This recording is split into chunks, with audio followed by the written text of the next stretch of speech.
ఒక్కసారి కొమ్మూరి గోల్డ్ కి కాల్ చేయండి. తాకట్లో ఉన్న మీ బంగారాన్ని విడిపించి మార్కెట్ ప్రైస్ కి వాళ్ళు కొనుక్కుని మిగతా డబ్బులు మీకు ఇచ్చేస్తారు. హాయ్, వెల్కమ్ టు మనం టీవీ. మనం ఉన్నది మన కోసం. నేను మీ మనోజ్. హీరో శివాజీ చేసిన కాంట్రవర్షియల్ కామెంట్స్ ఇప్పుడు సోషల్ మీడియాలో తెగ వైరల్ అవుతున్నాయి. నిజంగా గత వారం రోజుల్లో రాజాసాబ్ సినిమా ప్రీ లాంచ్ ఈవెంట్ అప్పుడు నిధి అగర్వాల్కి అండ్ రీసెంట్గా సమంతాకి సో ఈ ఫ్యాన్స్ ఎవరైతే ఉంటారో వాళ్ళు అసభ్యకరంగా తాకడం కొంత వైరల్ అయింది. సో దాని మీద శివాజీ రీసెంట్గా స్పందించాడు. కొంచెం బట్టలు మంచిగా వేసుకుంటే బాగుంటుంది పబ్లిక్ పాయింట్లో ఇలాంటి వేదికలప్పుడు అని చెప్పారు. దీనికి సంబంధించి పెద్ద రచ్చ జరుగుతుంది. సో మాట్లాడదాం. మనతో జూమ్ కాల్ ఆడారు ప్రముఖ లాయర్ రజనీ గారు. నమస్కారం మేడం. నమస్తే మనోజ్ గారు. మేడం, ఈ కామెంట్స్ అసలు ఎలా చూడొచ్చు అంటారు?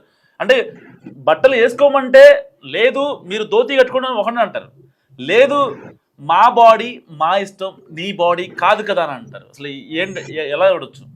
ఒకటే అండి, సభ్య సమాజంలోకి వెళ్తున్నప్పుడు కొన్ని బౌండరీస్ అని, కొన్ని సాంప్రదాయాలని, కొన్ని చట్టాలు అనేవి కూడా ఉంటుంటాయి. సో ఇప్పుడు శివాజీ గారి కామెంట్ని రెండు రకాలుగా మనం ప్రతివర్ణించవచ్చు. అదేంటంటే, సో కొన్ని ఐటమ్స్ ని తయారీని ఆపేయమని ఆయనకి చెప్పండి. ఆయన ఎవరికి చెప్తారో చెప్పమనండి. ఎందుకంటే స్కర్ట్లు లేకపోతే స్లీవ్లెస్ లో ఇంకా ఇంకా వల్గర్ డ్రెస్లు తయారీ ఆపమనండి. అంటే డిమాండ్ సేల్ లాగా వీళ్ళు కొనేసుకుంటున్నారు, వేసేసుకుంటున్నారు. గతంలో ఎలా ఉండేది? గతంలో మన పాత సింగర్స్ అండి ఇలాగ చక్కగా మంచి ఒక చీర వేసుకొని దాన్ని చెంగిలా పూర్తిగా కప్పుకొని పాట పాడడానికి వచ్చి నమస్కారం పెట్టుకొని పాట పాడి వెళ్ళిపోయారు. ఈ రోజు ఈ కాలం ఎలా ఉందండి? సింగర్స్ బయట అంటే పాట పాడడానికి వేదికల మీదకి వచ్చేటప్పుడు, ఎందుకంటే వాళ్ళు సంగీత సరస్వతి పుత్రులు. మీకో నాకో ఆ రాగాలు, ఆ తాళాలు, ఆ పల్లవులు రావు. అయితే మేము చీరలు కట్టుకొని ఇలా చుట్టుకొని వెళ్ళాలా అండి? చక్కగా అందంగా హెయిర్ లీవ్ చేసుకొని, హెడ్ బాత్ చేసుకొని, రింగులు పెట్టుకొని ఇలాగా ఇంకొక డిఫరెంట్ డ్రెస్సులతో రాకూడదా అండి అంటే మేమేం చెప్పలేం. మీ ఇష్టం, మాకు తెలీదు. మీరు ఇలా రావాలని మేము అనట్లేదు. ఇలా గతంలో వచ్చారు, ఎంత హుందాగా ఉందో అని అంటున్నాం. అంతవరకే అనగలం. మీరు ఎలా ఎందుకు వచ్చారు, అలా ఎందుకు వచ్చారు అనే అధికారం మాకు లేదు. ఎందుకంటే మీ ఒళ్ళు, మీ ఇష్టం, మీ బట్టలు, మీ డబ్బులు. సో శివాజీ గారు ఒక మాట స్లిప్ అయినారా, కడుపులోని బాధని ఆవేశాన్ని కక్కేసినారా, పక్కన చీర కట్టుకున్న అమ్మాయిని ఒక ఆవిడని పిలిపించి చక్కగా ఉందమ్మా, హుందాగా ఉందమ్మా అన్నారు. పెద్ద పెద్ద అంటే మిస్ యూనివర్సల్ వాళ్ళు కూడా చీరలతో ఉండగానే మంచిగా అవార్డులు గెలుచుకున్నారు. లేకపోతే మీరు బయటికి వెళ్ళేటప్పుడు జాగ్రత్తగా వెళ్ళండి అమ్మా, ఇట్లా అంతా వెళ్తే కరెక్ట్ కాదు అంటే ఇద్దరు అంటే అనసూయ గారు ఇచ్చినారా, లేకపోతే ఇంకొక ఆవిడ ఎవరో చెప్తున్నారు సింగర్ అని, ఆవిడ ఇచ్చినారా మాకైతే తెలియదు. కానీ ఆవిడ అనిన మాట ఏంటంటే, మీరు కూడా ధోతీలు కట్టుకొని రావచ్చు కదా. వాళ్ళకేమవుతుందమ్మా, వాళ్ళు ధోతీలు కట్టుకొని రాకపోయినా, వాళ్ళు అసలు మొత్తం విప్పేసినా లేకపోతే ఇంకొకటి ఇప్పుడు మనకి మంచి చెప్తున్నప్పుడు మనం రిసీవ్ చేసుకోవాలి. సో రిసీవ్ చేసుకోకపోయినా పర్లేదు. ఇప్పుడు జంట కోపం వచ్చినప్పుడు చొక్కాలు కాళ్ళు ఎగరేసేస్తారు, మనం అలా తీయగలమా? Why you compare that? Education మనకి నేర్పించింది ఏంటిది? ఇప్పుడు ఆయన ఒక మాట చెప్పినాడే అనుకోండి, మీరు ధోతీలు కట్టుకురావచ్చు కదా అంటే మా లాంటి వాళ్ళని ఎగతాళి చేస్తారా? మీరు ఎవరి కోసం డ్రెస్ వేసుకుంటున్నారు? మీ కంఫర్ట్. ఓకే డాన్, మీ కంఫర్ట్ బాగుండాలి. ఎవరినో ఇంప్రెస్ చేయడానికి, ఎవరు అప్రిసియేషన్స్ గెలుచుకోవడానికి. ఫర్ సపోజ్ అండి, ఎండాకాలం కాటన్ డ్రెస్సెస్, కాటన్ శారీస్ చాలా కంఫర్ట్ గా ఉంటాయి. కానీ జనాల్ని ఇంప్రెస్ చేయడం కోసం పట్టు, చమ్కీలు, కుందనం వర్క్, మగ్గం వర్క్, థ్రెడ్ వర్క్ ఇవన్నీ వేసుకొని వెళ్తుంటాం. కానీ వచ్చేటప్పటికి చాలా చిదురుగా చెమట పొక్కులు ఇవన్నీ వచ్చేస్తాయి. అప్పుడు ఒక మనిషి దాన్ని ఆలోచించుకోవాలి. అరే, ఇంత బాధని, ఇంత ఇబ్బందిని భరిస్తున్నావు ఎవరి కోసం? జనాలు ఇంప్రెస్ చేయడం కోసమా? నీ కంఫర్ట్ నీకు తెలీదా? నీ శరీరానికి ఏది అవసరము? చెమటని పీల్చగల కాటన్ బట్టలు, చలికి లేకపోతే క్లోజ్ చేసుకునే ఐటమ్స్, స్వెటర్స్ లాంటివి, ఇవన్నీ కాకుండా స్లీవ్లెస్, ఎక్స్పోజు అంటే ఎవరిని ఇంప్రెస్ చేయాలి? సో మేము చాలా ఢిల్లీ మీటింగ్స్ కి వీటికి వెళ్తున్నప్పుడు కూడా చాలా మంది వాళ్ళ డిఫరెంట్ డ్రెస్సెస్ తో వస్తారు. మేము ఎక్కడికి వెళ్ళినా మేము డ్రెస్ వేసుకుంటాం, చున్నీ రెండు సైడ్ల పిన్నిసి పెట్టుకుంటాం. వాళ్ళు అంటారు, oh your coming from AP, Telangana, state అని అడుగుతారు. సో అంటే మా వస్త్రధారణ బట్టి మేము ఏ స్టేట్ అయి ఉంటామో లేకపోతే కేరళ వాళ్ళు వస్తుంటారు. వాళ్ళ హెయిర్ చాలా లీవ్ చేసేస్తుంటారు. వాళ్ళు కర్లీ హెయిర్ గా ఉంటుంది. అంటే ఒక్కొక్క మనిషి వేషధారణ. అరే మనం భారతదేశం నుంచి పక్క దేశాలకు వెళ్ళినప్పుడు వీళ్ళు ఏ దేశస్తులు అని వాళ్ళు అడగనక్కర్లా. మన వేషధారణ బట్టి మన దేశాన్ని వాళ్ళు చెప్పగలగాలి. ఓ వీళ్ళు చీర కట్టుకొని దిగుతున్నారు చూడు, వీళ్ళు చుడిదార్ వేసుకున్నారు, ఈ అమ్మాయి వాళ్ళ ఆంధ్ర నుంచో లేకపోతే భారతదేశం నుంచి వచ్చారని ఈ ఆస్ట్రేలియా కెనడా గెస్ చేయాలా. ఏ ఎండకి ఆ గొడుగు పడతారంటారు చూడండి, ఆ మాదిరిగా ఆ దేశానికి వెళ్ళంగానే ఆ వస్త్రధారణ, ఆ మెయింటెనెన్స్. సో తప్పనప్పుడు ఓకే డన్, అక్కడ కంఫర్ట్. ఫర్ సపోజ్ ఎక్కడికన్నా వెళ్ళినప్పుడు చీర మాకు అన్కంఫర్ట్ గా ఉంటది. మేము ఎప్పుడు డ్రెస్సెస్ చుడిదార్స్ వేసుకుంటాం. అలాగే టెంపుల్స్ కి వెళ్ళేటప్పుడు ఎంత ఇబ్బంది అయినా మేము సారీ కట్టుకుంటాం. అది మా ట్రెడిషన్, అది మా కల్చర్. భర్తతో బయటకు వెళ్ళినప్పుడు ఆ హుందా తత్వాన్ని తగ్గకుండా చక్కగా మంచి చీర, మంచి మైండ్, అందంగా పూలు గీలు పెట్టుకుంటాం. ఇప్పుడు డిబేట్స్ లో మాట్లాడేటప్పుడు, కోర్టుకు వెళ్ళేటప్పుడు, లేకపోతే 10 మందిలో మీటింగ్స్కి వెళ్ళేటప్పుడు ఎప్పుడు యూనిఫామ్ తోనే ఉంటాం. అంటే ఇక్కడ మేము అతనితో పక్కన వెళ్తున్నప్పుడు అతనికి తగ్గట్టుగా ఉండాలి. గుడికి పక్కన వెళ్తున్నప్పుడు దేవుడికి తగ్గట్టుగా ఉండాలి. బయటికి వెళ్ళినప్పుడు నా మాటలతో జనాల్ని ఇంప్రెస్ చేయాలి. కానీ మన వేషధారణ బట్టి ఓ చక్కగా రెడీ అయింది, భలే ఉన్నామ్మా, భలే ఉండాలా, భలే ఎందుకు ఉండాలా, బాగా మాట్లాడావమ్మా అనాలా. భలే ఉండేది ఏంది, ఎందుకుంటాం భలేగా ఉండదు అది.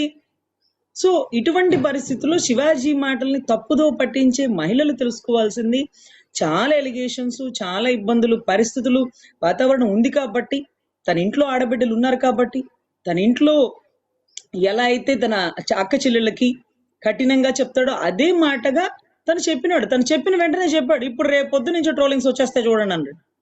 అంటే అన్నిటికీ సిద్ధపడి ఆ మాట చెప్పినాడు. చూడండి ఎంత హుందా తత్వంగా ఉందో.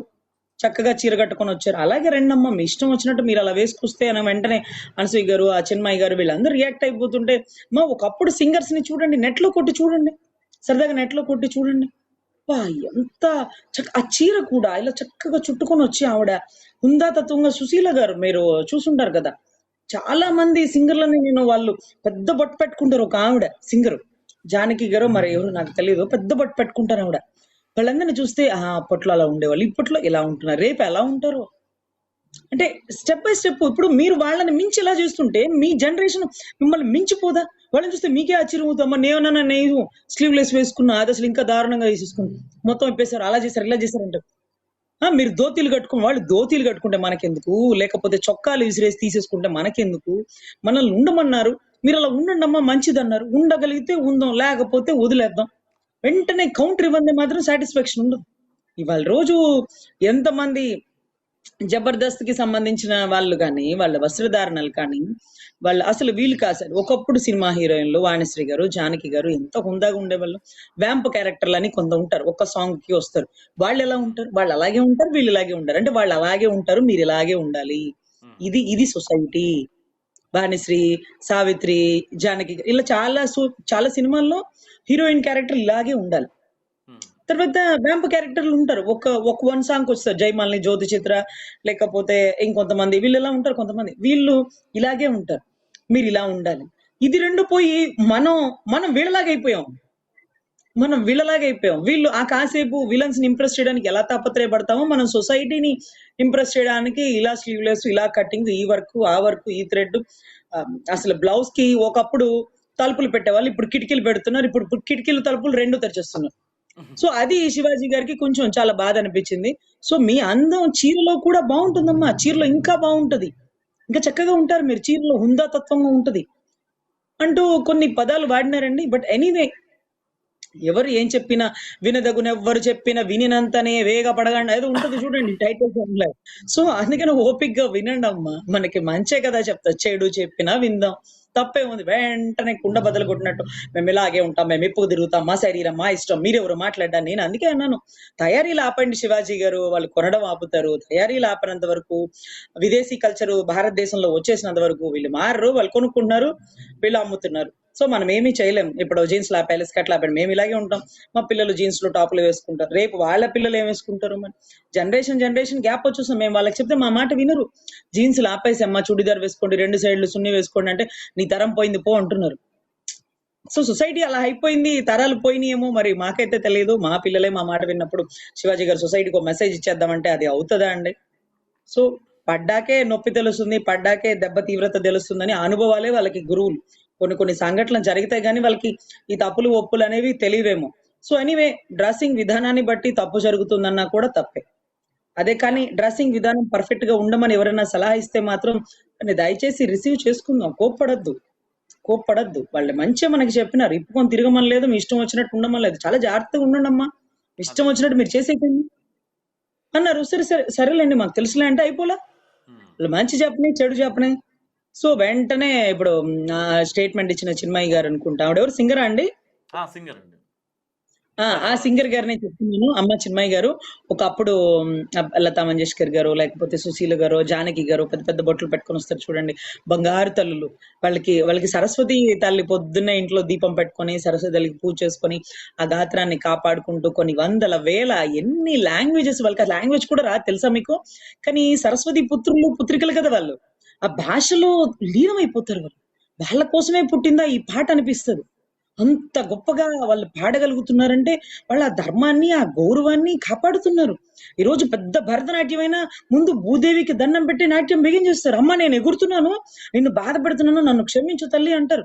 మీరు సంగీత జ్ఞానులు కదా, మీరు మీరు మీ పాట పాడేటప్పుడు కూడా ఏదో ఉంటది కదా, ఫర్ సపోజ్ మీరు కూడా. సో అలాంటివన్నీ మీరు గమనించాలి, గౌరవించాలి. అది మన ధర్మం. ఎక్కడికి వెళ్ళినా పెద్ద పెద్ద సభలకు వెళ్ళినా హరే కృష్ణ అన్నకి కొంతమంది బిగిన్ చేస్తుంటారు. అబ్బా భారతదేశం దాటి పక్క దేశాలకు వెళ్ళినప్పుడు కూడా ఆ దేశస్తుడు హరే కృష్ణ అనగానే హరే రామ హరే కృష్ణ అని అనుకుంటే ఎంత సంతోషంగా ఉంటది. పరాయి దేశంలో ఉన్న వాళ్ళు మన ఉనికి కోసం తాపత్రయపడితే మన దేశంలో ఉండి మన ఉనికిని కోల్పోతూ పరాయి బట్టలతో అంటే వివిధ రకాల వస్త్రధారణలతో చిత్ర విచిత్ర బుద్ధి జ్ఞానంతో ఈ రోజు దోతీలు కట్టుకురండి, లేకపోతే మీరు ఇంకోలా చేస్తారా, మా బట్టల్ని ఎక్కిరిస్తారా. మీ బట్టల్ని కాదు, మీరు మీరు వేసుకునే బట్టల్ని బట్టి చుట్టుపక్కల వాళ్ళు మిమ్మల్ని చూసే విధానాలు మారిపోతున్నాయి కాబట్టి గమనించండి. అంత మాత్రానికి కొంచెం స్కర్ట్లు వేసుకున్న వాళ్ళు, జీన్స్ వేసుకున్న వాళ్ళు తప్పని చెప్పం. కానీ మీ కంఫర్ట్ క్లోజ్ చేయండి. Any item either jeans or any item close. For suppose మీకు గాలి అట్లయితే కొంతవరకు బెటర్. అతను కూడా చెప్పాడు కదా, కొంతవరకు యాక్సెప్టబుల్. మరి దారుణాలు చేయకండి అమ్మా అంటున్నాడు కదా. సో మరీ దారుణాలు, ఇప్పుడు మీరు ₹1,00,00,000 ఇచ్చినా మేము స్లీవ్లెస్ వేసుకొని బయటికి వెళ్ళలేము. మీరు ₹1,00,00,000 ఇచ్చినా మేము పోలేము. మాకు సిగ్గు అనిపిస్తుంది, మాకు ఇబ్బంది అనిపించింది. మేము 10 మందిలోకి వెళ్తే అరే ఏమనుకుంటారు, చిచ్చి ఇదేం వచ్చింది, ఈ పిల్లకి ఇలా తయారైపోయింది అనుకుంటారా? భయం, ఎంత భయం. మీరు 10 కోట్లు ఇచ్చినా మేము చేయలేము. మేము అలా అలవాటు పడిపోయినాం. కానీ నెక్స్ట్ జనరేషన్ ఎలా అవుతుంది చెప్పలేకపోతున్నాం. ₹1,00,00,000 కాదు, ₹10 ఇచ్చినా వేసేసుకునేలా ఉన్నారు. అసలు ఆ బట్టలు ఫ్రీగా దొరికితే చాలు అనుకుంటున్నారు. సో ఇటువంటి పరిస్థితుల్లో ప్రజలకి అవేర్ చేయాలా. అది శివాజీ గారు లాంటి వాళ్ళు చెప్తే అక్కదు, ఏదో చాగంటి గారు చెప్పాలా. చాగంటి గారు కూడా నేను చెప్పనమ్మా తల్లి ఆడబిడ్డలతో, పెరిగిపాటి గారు నేను చెప్పనమ్మా తల్లి వీళ్ళ విషయాలు, అమ్మ మీరు ఎందుకమ్మా అన్ని నేటిలతో చేస్తారు, పూజ అన్నా చీర కట్టుకొని చేయండి అమ్మా అన్నందుకు ఎంత గొంతేసుకొని వేసేసారు ఆడవాళ్ళు. వీళ్ళ దెబ్బకు మేము పడలేమమ్మా అంటూ కింద కామెంట్ బాక్స్ లో కూడా వచ్చాయండి. సో ఎనీవే మంచి చెప్పారు శివాజీ గారు అని చెప్పం, కానీ ఏదో మెసేజ్ ఇవ్వాలనుకున్నారు, ఇచ్చారు. సో అని రిసీవ్ చేసుకోవడం చేసుకోకపోవడం ఇంకా వాళ్ళ ఇష్టం అండి. Thank you madam. సో ఇది రజనీ గారి అనాలిసిస్. మీరేమనుకుంటారో మస్ట్ కామెంట్ చేయండి. చూస్తున్నాండి మనం టీవీ.